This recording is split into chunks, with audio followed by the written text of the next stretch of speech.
माननीय संसद सदस्यगण, संसद की इस बैठक को संबोधित करते हुए मुझे हार्दिक प्रसन्नता हो रही है। अभी 2 माह पहले हमने संविधान को अपनाने की 75वीं वर्षगांठ मनाए हैं और कुछ दिन पहले ही भारतीय गणतंत्र ने 75 वर्षों की यात्रा भी पूरी की है।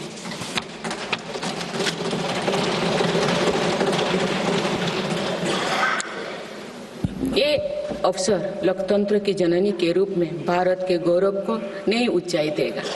मैं सभी देशवासियों की तरफ से बाबा साहेब आम्बेडकर समेत सभी संविधान निर्माताओं को नमन करती हूँ। माननीय सदस्यगण, इस समय देश में महाकुंभ का ऐतिहासिक पर्व भी चल रहा है। महाकुंभ भारत की सांस्कृतिक परंपरा का, भारत की सामाजिक चेतना का पर्व है।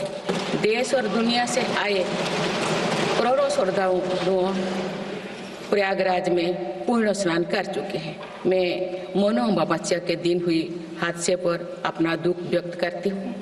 घायलों के शीघ्र स्वस्थ होने की कामना करती हूँ। कुछ दिन पहले ही हमने देश के पूर्व प्रधानमंत्री डॉक्टर मनमोहन सिंह जी को खोए हैं। मनमोहन सिंह जी ने 10 वर्ष तक प्रधानमंत्री के रूप में देश की सेवा की। वे लंबे समय तक संसद के सदस्य भी रहे। मैं मनमोहन सिंह जी को भावभीनी श्रद्धांजलि अर्पित करती हूँ। माननीय सदस्यगण, भारत की विकास यात्रा की इस अमृतकाल को आज मेरी सरकार अभूतपूर्व उपलब्धियों के माध्यम से नई ऊर्जा दे रही है। तीसरे कार्यकाल में 3 गुना तेज गति से काम हो रहा है। आज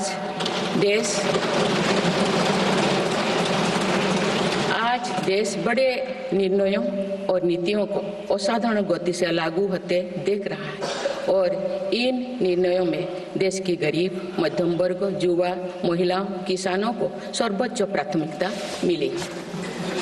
मेरी सरकार ने तीसरे कार्यकाल में सभी के लिए आवास के उद्देश्य की पूर्ति के लिए ठोस कदम उठाए हैं। प्रधानमंत्री आवास योजना का विस्तार करते हुए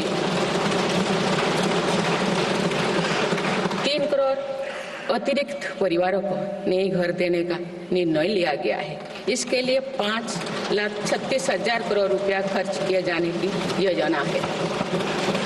मेरी सरकार गांव में गरीबों की उनकी आवासीय भूमि का हक देने और वित्तीय समावेशन के लिए प्रतिबद्ध है।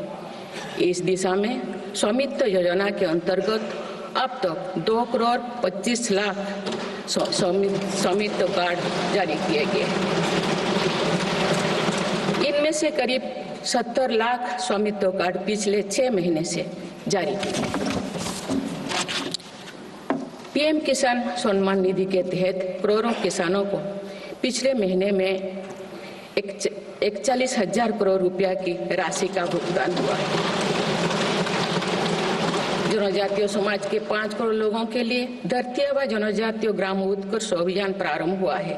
इसके लिए 80,000 करोड़ रुपये का प्रावधान किया गया है। आयुष्मान भारत योजना के अंतर्गत 70 वर्षों और उससे अधिक उम्र के 6 करोड़ वरिष्ठ नागरिकों को स्वास्थ्य बीमा देने का फैसला हुआ है। इन्हें हर वर्ष 5 लाख रुपए का हेल्थ कवर मिलेगा। छोटे उद्यमियों के लिए मुद्रा ऋण की सीमा 10 लाख रुपए से बढ़कर 20 लाख रुपया कर दी गई है। मेरी सरकार ने युवाओं की शिक्षा और उनके लिए रोजगार के नए अवसर तैयार करने पर विशेष फोकस किया है। मेधावी छात्रों को उच्च शिक्षा में वित्तीय सहायता देने के लिए पीएम विद्यालक्ष्मी योजना शुरू की गई है। जदि आपंक आम भिडी भल लगा तेब आम चैनल को लाइक, शेयर और सब्सक्राइब करने को जमा भी भूलु नहीं।